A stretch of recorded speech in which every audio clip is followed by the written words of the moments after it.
Teman-teman, apakah kalian pernah melihat sebuah data yang dipajang di suatu tempat?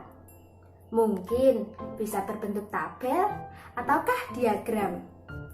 Ya, kalian pasti pernah melihatnya. Bisa jadi kalian melihatnya di sekolah, di tempat umum, ataukah di media sosial. Kira-kira bagaimana cara kita menyajikan sebuah data tersebut? Mau tahu? Yuk kita simak pembelajaran kali ini.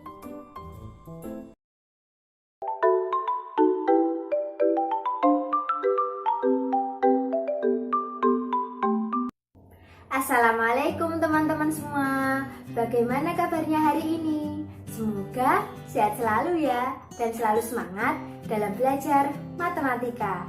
Pada kesempatan kali ini, saya Hilmi selaku fasilitator Laboratorium Multimedia Pembelajaran Fakultas Ilmu Tarbiyah dan Keguruan UIN Sunan Kalijaga akan mengajak teman-teman semua belajar matematika.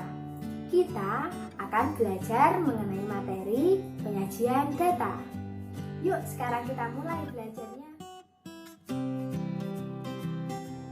Kenapa sih kita harus belajar tentang penyajian data? Kira-kira kenapa ya?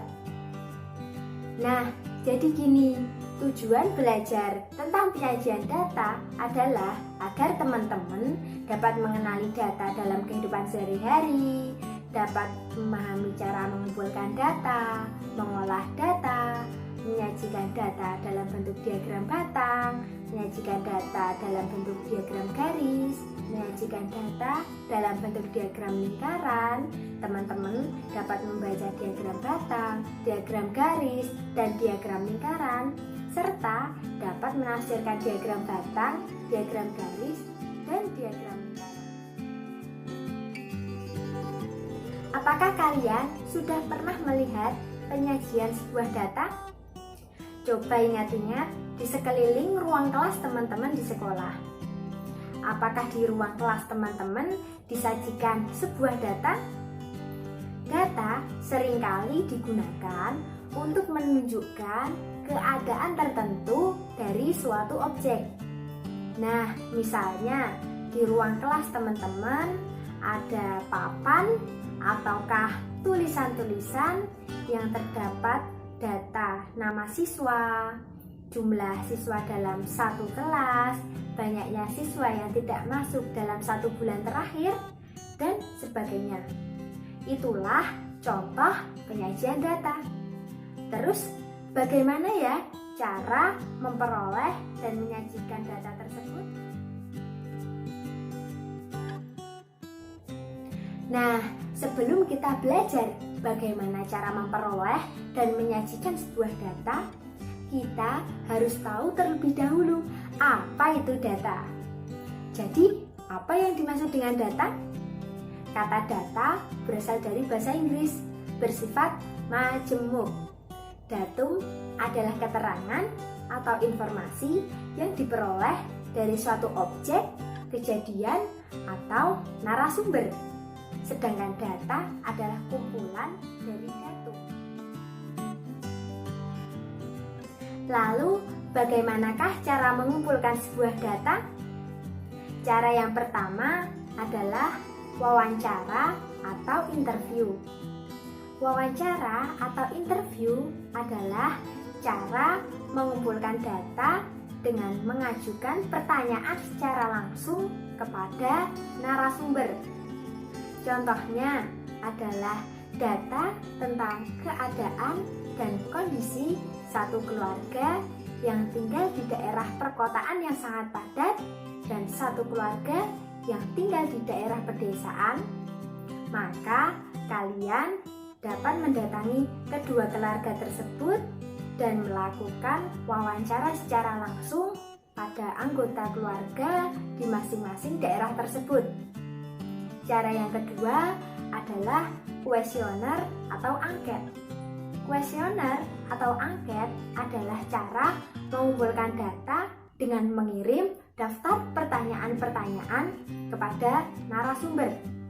Contohnya, untuk mengumpulkan sebuah data mengenai acara televisi yang disukai atau yang tidak disukai pada jam tertentu oleh masyarakat di wilayah RT 5, kalian dapat membuat angket yang berisi pertanyaan-pertanyaan yang berkaitan dengan acara televisi yang disukai dan yang tidak disukai pada jam tertentu. Cara yang ketiga adalah observasi atau pengamatan. Observasi atau pengamatan adalah cara mengumpulkan data dengan mengamati objek atau kejadian. Contohnya adalah data tentang tinggi badan dan berat badan siswa dalam satu kelas. Kalian dapat melakukan kegiatan pengamatan dari pengukuran tinggi badan dan berat badan masing-masing siswa dalam satu kelas. Jadi, berdasarkan cara memperoleh, data terbagi menjadi dua, yaitu yang pertama, data primer adalah data yang diperoleh secara langsung dari sumbernya. Contohnya adalah yang pertama, data banyak anggota keluarga dengan melakukan wawancara dari sumber data. Contoh yang kedua adalah data mata pelajaran yang disukai dengan memberikan angket kepada siswa. Dan contoh yang ketiga adalah data tinggi badan siswa dengan melakukan pengamatan pengukuran tinggi badan. Yang kedua adalah data sekunder. Data sekunder yaitu data yang diperoleh secara tidak langsung atau diperoleh dari pihak lain. Contohnya adalah data tentang nilai kurs rupiah yang diperoleh dari Badan Pusat Statistik, data banyaknya siswa dalam satu kota atau kabupaten, data yang diperoleh dari Dinas Pendidikan, dan data banyaknya penduduk pada satu desa diperoleh dari informasi di kelurahan setempat. Ternyata penyajian data dalam bentuk tabel terdapat berbagai macam. Kira-kira apa saja ya teman-teman? Macam-macam penyajian data dalam bentuk tabel atau daftar sebagai berikut. Yang pertama adalah tabel baris kolom. Tabel ini digunakan untuk data yang terdiri dari beberapa baris dan satu kolom. Contoh yang kedua adalah tabel kontingensi. Tabel ini digunakan untuk data yang terdiri dari beberapa kolom. Contohnya adalah tabel kontingensi 3x2 yang artinya terdiri dari 3 baris dan 2 kolom. Dan yang ketiga adalah tabel distribusi frekuensi. Tabel ini digunakan untuk data yang dibagi menjadi beberapa kelompok. Setelah teman-teman mengetahui macam-macam penyajian data, coba sekarang teman-teman mengerjakan soal latihan berikut. Jika diketahui data nilai ulangan harian 20 siswa adalah sebagai berikut, susunlah data tersebut dalam tabel distribusi frekuensi. Silahkan teman-teman bisa pause video ini untuk mengerjakan soal latihan tersebut. Bagaimana teman-teman? Apakah sudah bisa? Yuk kita coba kerjakan bersama dan kita cek apakah jawaban dari teman-teman sudah benar atau belum. Yang pertama, kita harus mencari nilai tertinggi dan nilai terendah. Pada data ini, nilai tertinggi adalah 96 dan nilai terendahnya adalah 57. Setelah itu, kita harus mencari banyak kelas atau baris dengan rumus sebagai berikut.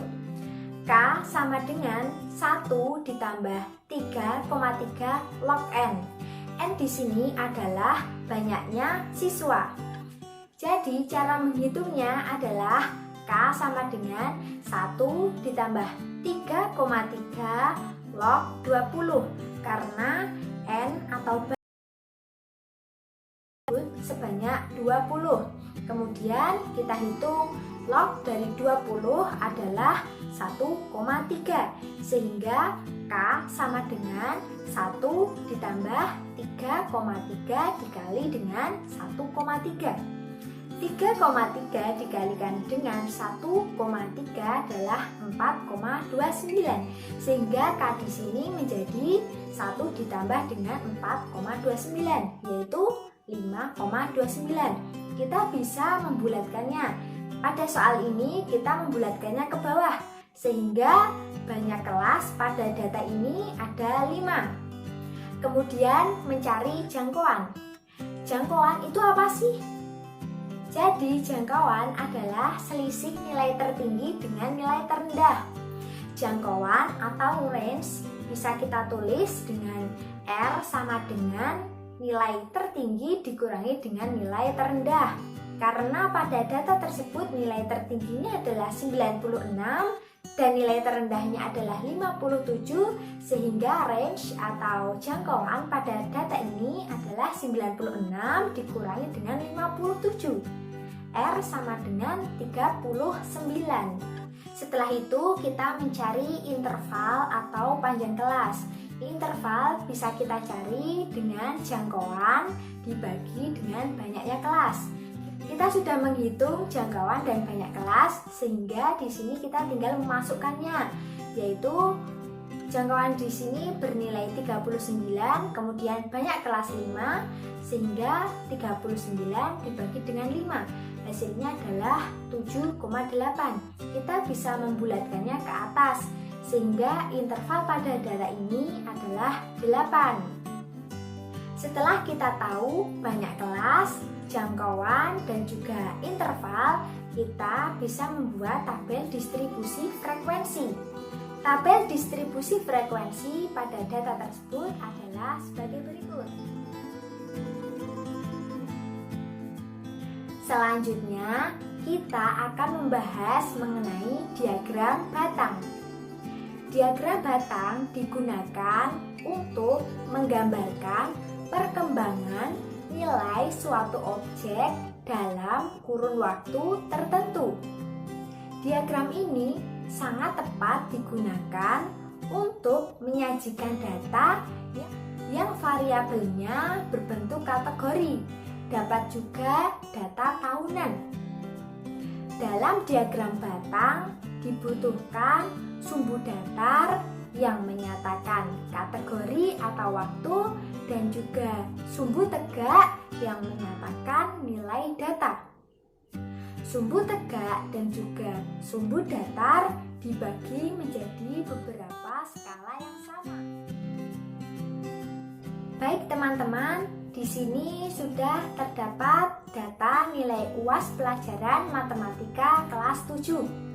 Untuk mengetahui banyak siswa yang memperoleh nilai 70, 75, 80, 85, 90, 95, dan 100, tentu kita akan mengalami kesulitan.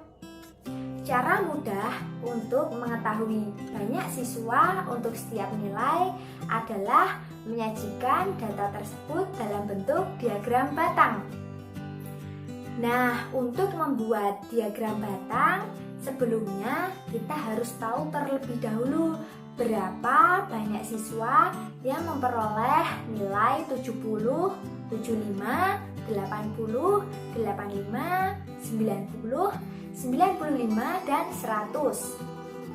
Setelah kita tahu jumlahnya, maka kita dapat dengan mudah membuat diagram batang. Teman-teman bisa membuat diagram batang secara manual ataupun melalui aplikasi. Bentuk diagram batangnya seperti ini.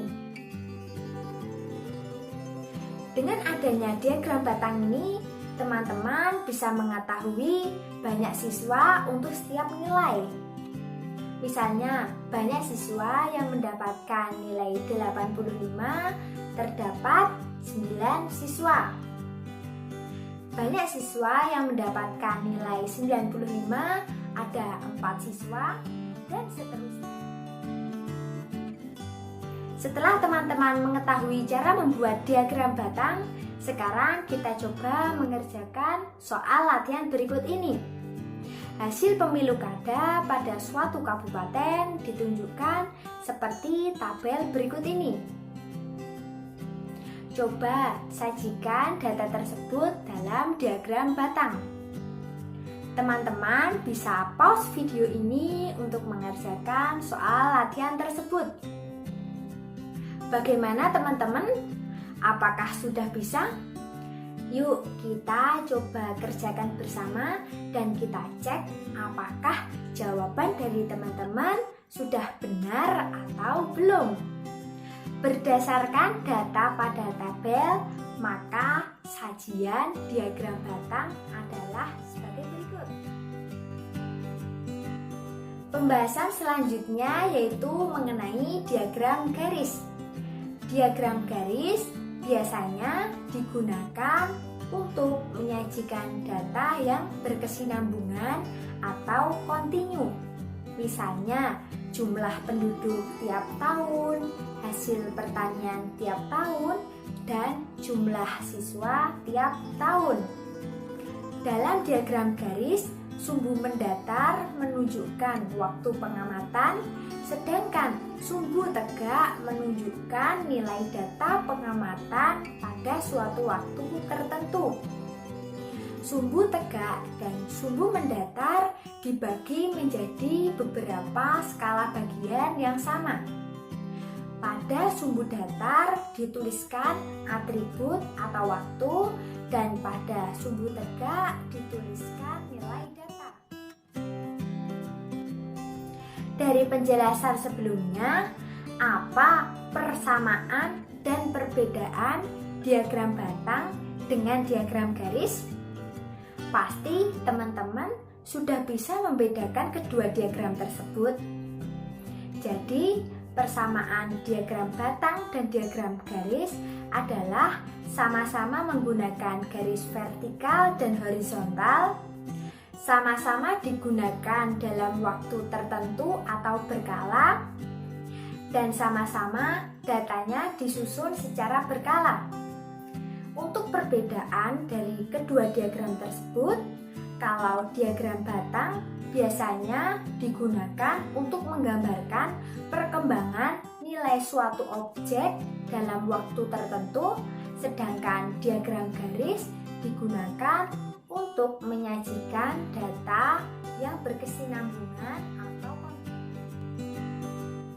diagram garis biasanya digunakan untuk menyajikan data dalam waktu berkala atau berkesinambungan. Coba amati data tentang nilai tukar rupiah terhadap dolar Amerika Serikat pada tahun 2015. Berdasarkan data tersebut, kita bisa mengubahnya menjadi diagram garis berikut ini. Kita membuat diagram ini sesuai dengan data yang sudah diketahui. Coba teman-teman sekarang amati diagram garis ini. Bulan apa nilai kurs rupiah paling tinggi dan paling rendah? Nilai kurs rupiah paling tinggi pada bulan Desember dan paling rendah adalah bulan Januari. Bulan apa saja yang terjadi kenaikan dan penurunan nilai kurs rupiah? Kenaikan kurs rupiah terjadi pada bulan Januari sampai Mei dan bulan Juli sampai Desember.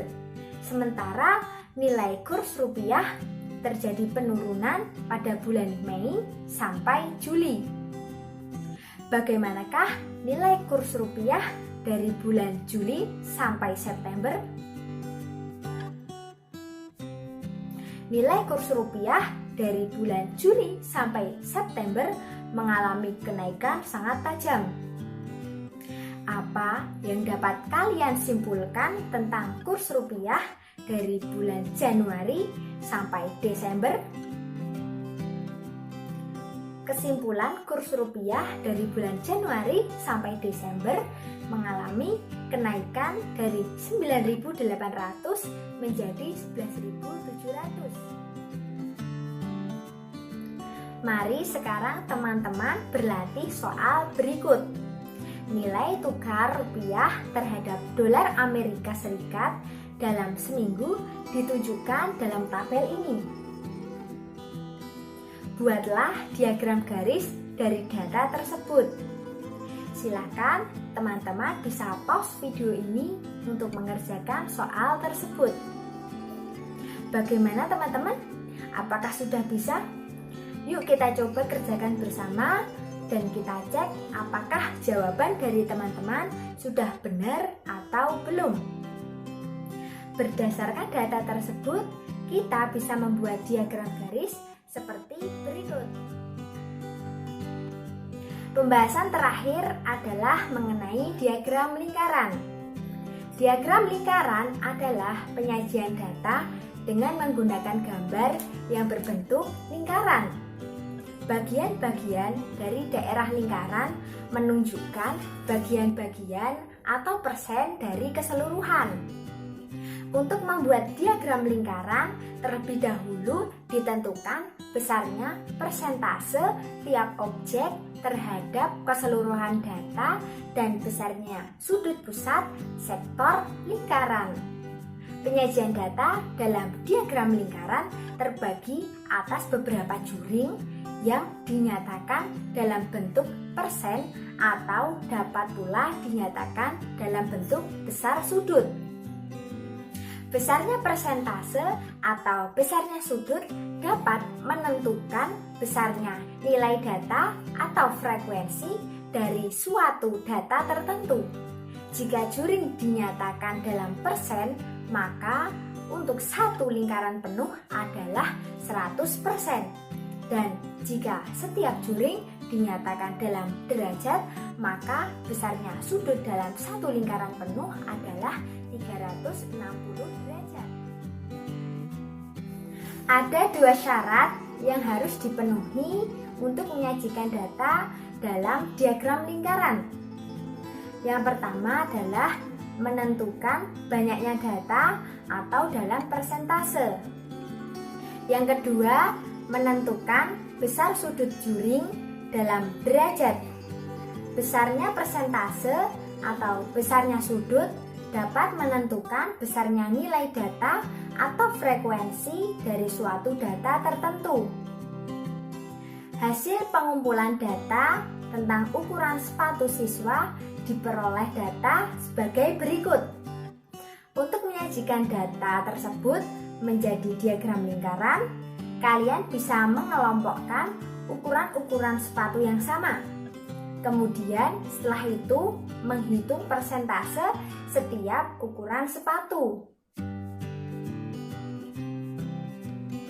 Selanjutnya, untuk menyajikan data dalam bentuk diagram lingkaran, kalian harus menentukan luas daerah pada lingkaran yang sesuai dengan frekuensi masing-masing ukuran sepatu.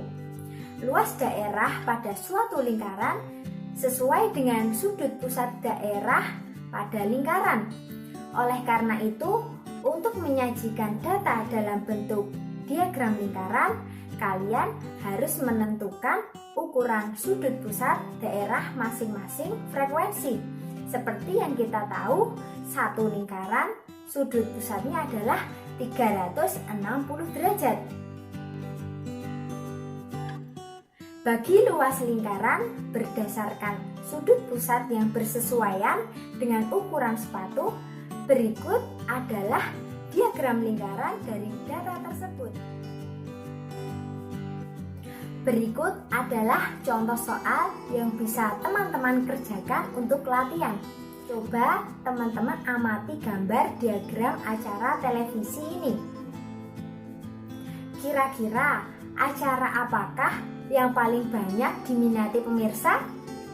Berapa banyak pemirsa yang meminatinya? Acara sinetron diminati pemirsa yaitu sebanyak 25%. Banyak pemirsa yang meminatinya adalah 25/100 dikali dengan 1000 sama dengan 250 pemirsa. Kemudian, berapa persen pemirsa yang meminati acara olahraga? Berapa banyak pemirsa yang meminatinya? Pemirsa yang meminati acara olahraga adalah 100 dikurangi dengan 13 ditambah 10 ditambah 25 ditambah 15 ditambah 20 sama dengan 100 dikurangi dengan 83, yaitu sebesar 17. Jadi persentase pemirsa acara olahraga adalah 17% dan banyak pemirsanya adalah 17/100 dikali 1000 sama dengan 170 pemirsa. Teman-teman, seru kan pembelajaran kali ini? Kita sudah banyak belajar mengenai cara mengumpulkan data, cara menyajikan data, cara membuat diagram batang, diagram garis, dan diagram lingkaran. Saya harap semoga pembelajaran ini dapat menambah ilmu kalian mengenai penyajian data dan bisa teman-teman terapkan dalam kehidupan sehari-hari. Nah, itu tadi materi matematika mengenai penyajian data. Saya harap teman-teman semua dapat memahaminya.